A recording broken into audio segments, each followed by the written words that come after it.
Hi guys! Good morning and welcome back to my channel. For today's video, nandito kami ngayon sa Acworth Beach dito sa Georgia.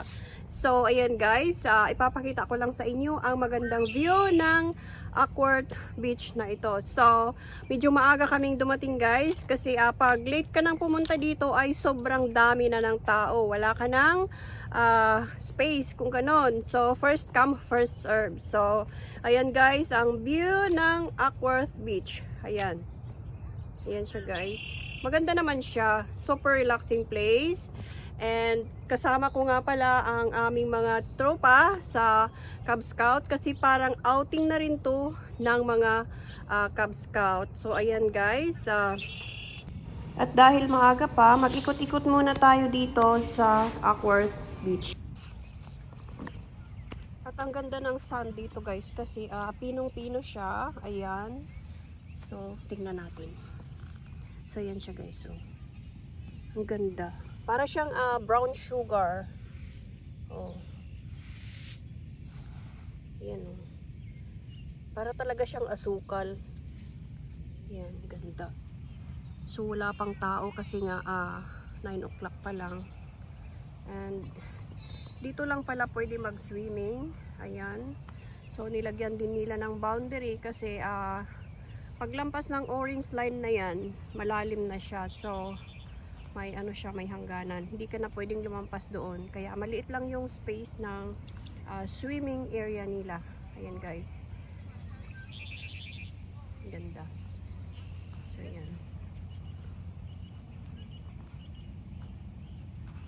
Tingnan natin kung malamig ba ang tubig.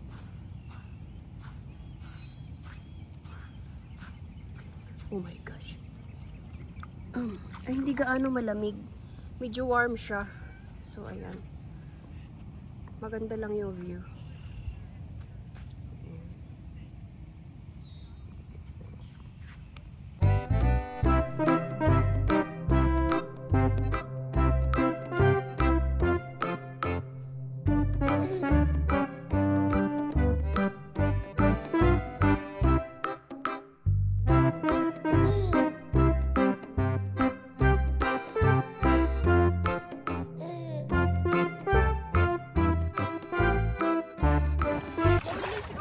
Yeah. Okay.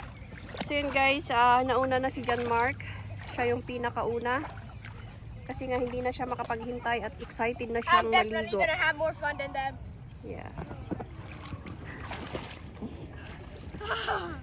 So refreshing, Mom. Hey John Mark, don't go far. Okay. I don't know how to swim. Oh my goodness. You wait for Papa. Huwag mo akong ipahamak lumangoy dong.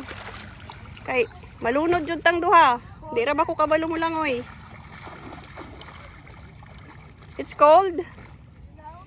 Little warm, right? Yeah, maganda yung tubig kasi hindi siya malamig.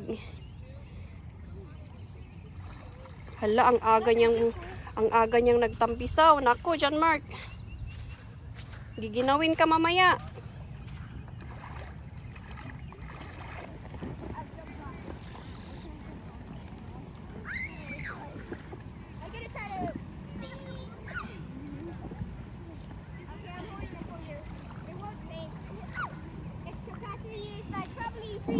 So yun guys, nag-i-enjoy ang mga bata.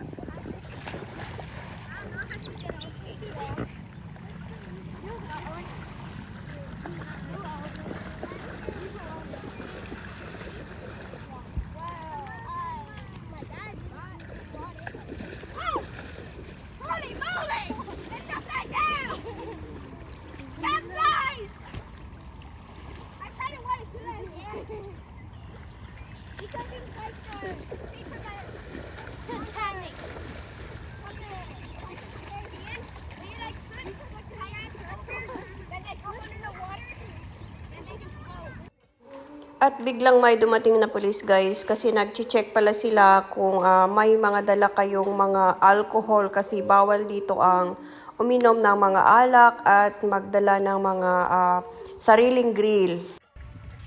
So, ang bawal dito guys ay magluto at magdala ng sarili mong gas at grill. Kailangan yung grill nila dito ang gagamitin. Kaya yan, binalik sa car kasi may police na nag-inspection. So, hindi namin nagamit. What time did you guys get here?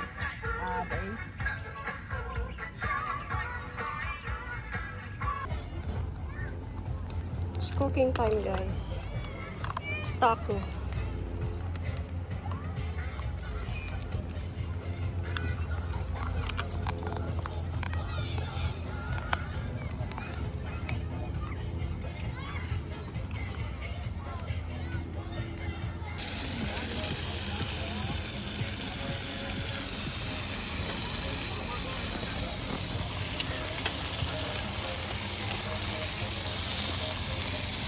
Bayhat ha?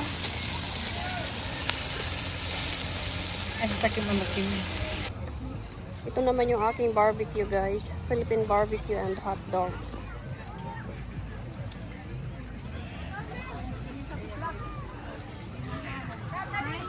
Panalo talaga basta Filipino food.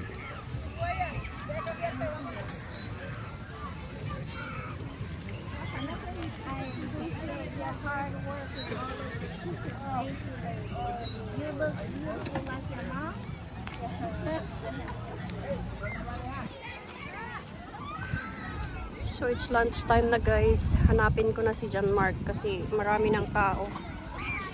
Ayan. Nasaan kaya si John Mark dyan?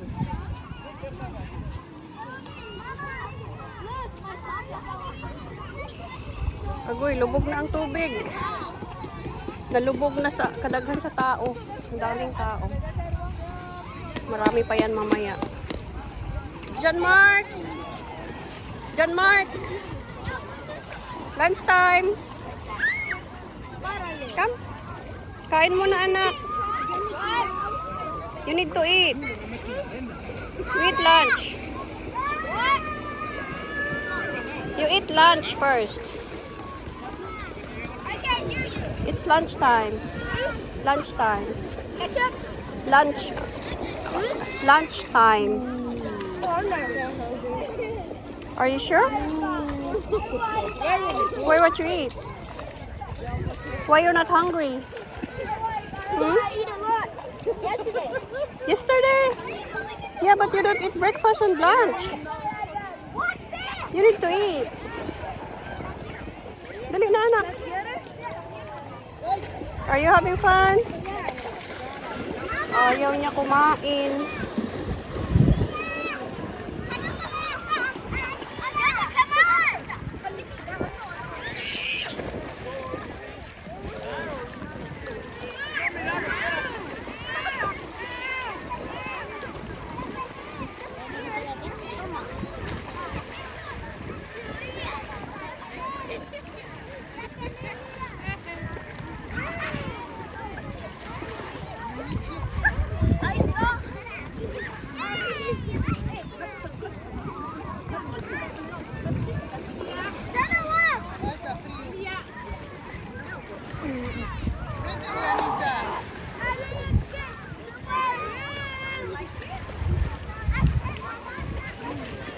Grabe, nag-i-enjoy yung mga tao kahit malabo na yung tubig.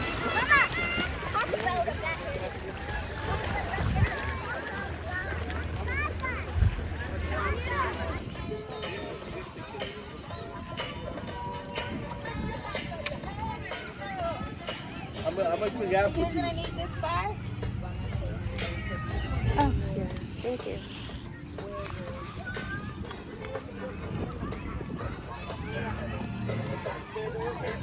My watermelon face. Sunburn. Even Kasi better. kulay na yung watermelon sa mukha ni John Mark. Nilagyan naman niya ng sunblock pero na-sunburn pa rin siya.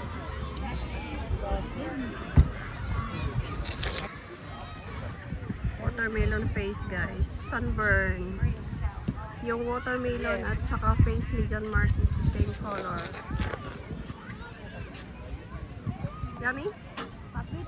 Yeah. Sweet, right?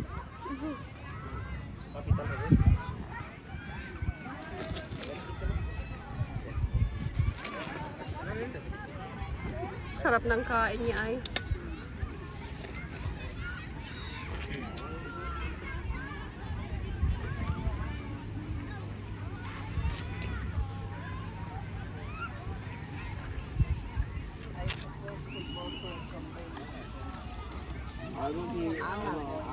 I'm tired.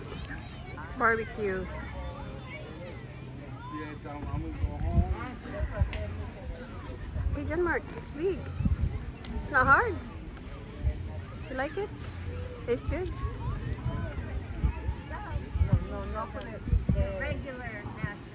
Yeah. Oh. 3 o'clock na. 3 o'clock now, John Mark.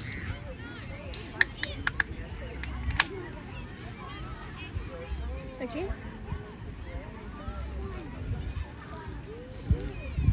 Cherry. Kasing kulay pa rin ng pisngi niya. Hey, eat the seeds.